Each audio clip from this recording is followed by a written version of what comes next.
내란 특검은 내일 계엄 선포문 사후 작성 등의 혐의를 받고 있는 한덕수 전 국무총리를 다시 불러서 조사합니다.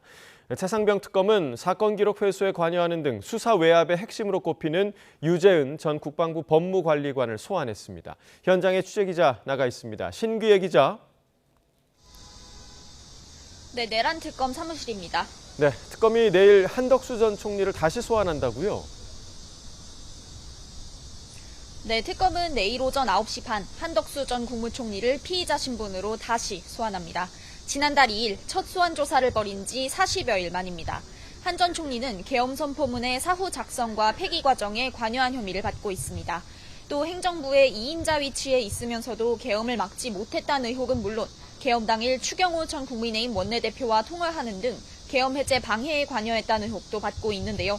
특검은 첫 소환 조사 이후 손영택 전 국무총리 비서실장 등을 불러 조사하고 한 전 총리 자택과 공관을 압수수색하는 등 관련 수사를 이어왔습니다. 내일 추가 조사를 통해 혐의 사실을 구체화할 거로 보이는데 한 전 총리에 대한 특검의 신병 확보 시도가 가시권에 들었다는 관측이 나옵니다. 네, 또 계엄 해제 당시 상황과 관련한 참고인 조사도 계속해서 이어지고 있죠. 네, 특검은 오늘 오후 4시 백혜련 의원을 참고인 신분으로 불러 조사합니다. 지난해 12월 4일 새벽 이뤄진 계엄 해제 요구안 표결 당시 국회 상황을 재구성하려는 의도로 보입니다. 앞서 특검은 우원식 국회의장과 국민의힘 의원 2명, 표결 당시 국민의힘 소속이었던 민주당 김상욱 의원 등을 참고인 신분으로 조사했습니다. 특검은 최근 다른 민주당 의원들에게도 협조 요청을 보냈는데 백 의원을 시작으로 이들을 상대로 한 수사에도 속도를 낼 거로 보입니다. 네, 마지막으로 최상병 특검팀 수사 상황도 전해주시죠. 네, 최상병 특검은 오늘 오전 10시부터 유재은 전 국방부 법무관리관을 피의자 신분으로 소환해 조사하고 있습니다. 유 전 관리관은 최상병 순직 사건 기록 회수 과정에 관여한 인물로 이 과정에서 박정훈 대령은 물론 국방부, 대통령실 관계자들과 수차례 통화했고 기록 회수 뒤에는 후속 조치 논의에도 참여했는데요.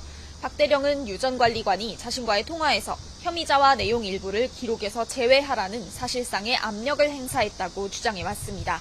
유 전 관리관은 조언을 해줬을 뿐이라며 이를 부인하는 입장인데 특검은 오늘 조사에서 수사 외압을 둘러싼 사실관계 전반을 확인할 예정입니다. 수사 외압 관련해서는 오늘 오후 2시 김용현 당시 경호처장에 대해서도 구치소 방문 조사가 이뤄질 예정입니다. 이런 가운데 특검은 구명로비 의혹을 수사하기 위해 멋쟁해병 단체대화방의 구성원 송호종 씨도 참고인 신분으로 불러 조사하고 있습니다. 지금까지 내란 특검 사무실에서 YTN 신기혜입니다.